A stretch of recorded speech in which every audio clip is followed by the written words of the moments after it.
السلام علیکم ورحمۃ اللہ۔ قدم بقدم آگے بڑھتے ہوئے ملاحظہ فرمائیں، آج سورہ آل عمران کی 67 نمبر آیت 67۔ بسم الله الرحمن الرحيم ما كان إبراهيم يهوديا ولا نصرانيا ولكن كان حنيفا مسلما وما كان من المشركين۔ جناب ابراہیم کے بارے میں گفتگو۔ ابراہیم نہ یہودی تھے اور نہ عیسائی، وہ مسلمان، حق پرست اور باطل سے کنارہ کش تھے، وہ مشرکین میں سے ہرگز نہ تھے۔ آپ نے دیکھا کہ کس طریقے سے گزشتہ پروگرام میں، گزشتہ آیتوں میں بیان کیا گیا کہ یہودی کہتے تھے ابراہیم توریت کے ماننے والے ہیں تو وہ ہم میں سے تھے، عیسائی کہتے تھے وہ انجیل کے ماننے والے ہیں وہ ہم میں سے تھے۔ یہ بحث ہو رہی تھی۔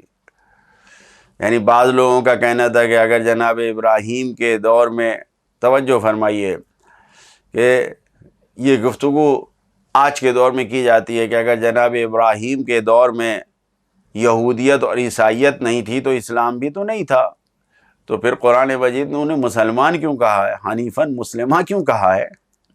تو اس کا جواب یہ ہے کہ اسلام دین الہی ہے اور وہ روز اول سے ایک ہی دین ہے۔ جناب نوح کا تذکرہ جہاں جہاں پر قرآن مجید میں کیا گیا ہے تو ان کے تذکرے کے ساتھ خود قرآن مجید میں اسلام کا لفظ برابر سے استعمال ہوا ہے۔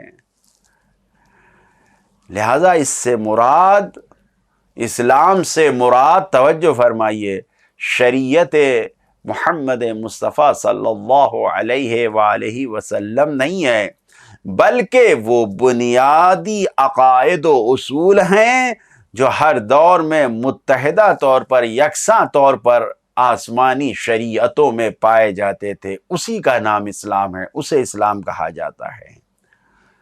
لہذا اب یہودی عیسائی کون کہہ رہے تھے کہ وہ ہم میں سے نہیں، جو یہاں پر کہا جا رہا ہے حنفا، یہاں پہ جو حنیفن آیا ہے وہ حنفا سے آیا ہے۔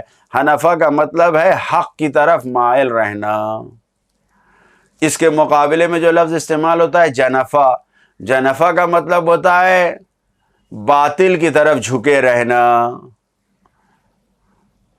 تو اب ان دونوں لفظ کو سمجھنے کے بعد، لہذا حنیف ایسے انسان کو کہا جاتا ہے جو کسی راستے پر چل رہا ہو، جو کسی راستے پر چل رہا ہو۔ البتہ اس دور میں بت پرست ایسے بھی تھے، مشرک ایسے تھے کہ لوگ کہ جو خود کو حنیف جانتے تھے اور دوسرے بھی مشرکوں کو حنفا کہہ کر بلاتے تھے، دوسرے لوگ بھی کہتے تھے کہ حنفا ہیں، یعنی یہ بھی۔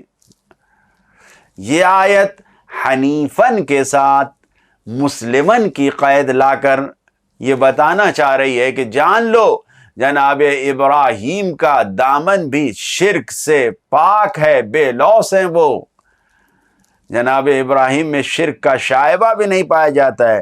اور یہ بھی جان لو خود لفظ حنیف بھی مقدس ہے، پاکیزہ استعمال ہوتا ہے۔ یہ حنیف بھی مشرکوں کے لیے نہیں استعمال ہوتا ہے، پاکیزہ لفظ ہے، یہ پاکیزہ مسلمانوں کے لیے، اطاعت گزار مسلمانوں کے لیے استعمال ہوتا ہے۔ لہذا اس لفظ کو بت پرستوں کے لیے استعمال نہیں کر سکتے ہیں۔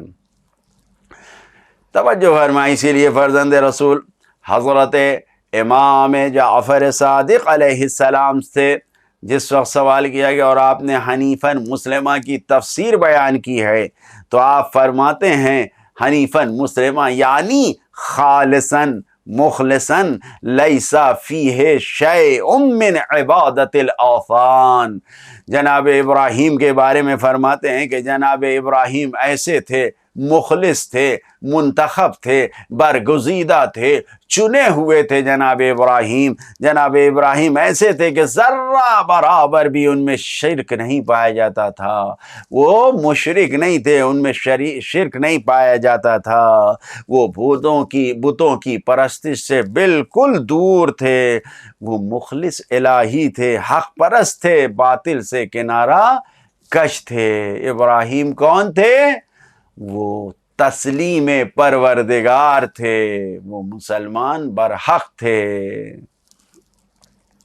عملی زندگی کے لیے جو پیغام ہمیں اس آیت سے مل رہا ہے، زندگی میں ابراہیم کی طرف اپنے کو نسبت دینا کہ ہم ابراہیم ہم میں سے ہیں، ہم ابراہیمی ہیں، اس کی کوئی اہمیت نہیں ہے۔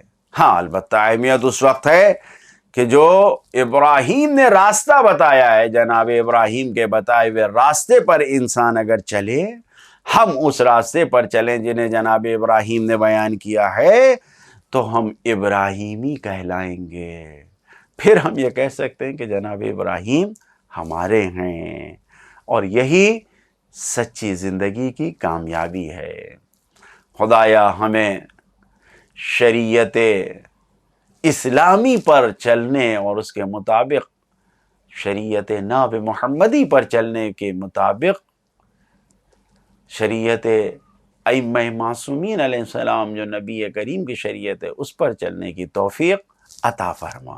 والسلام علیکم ورحمۃ اللہ وبرکاتہ۔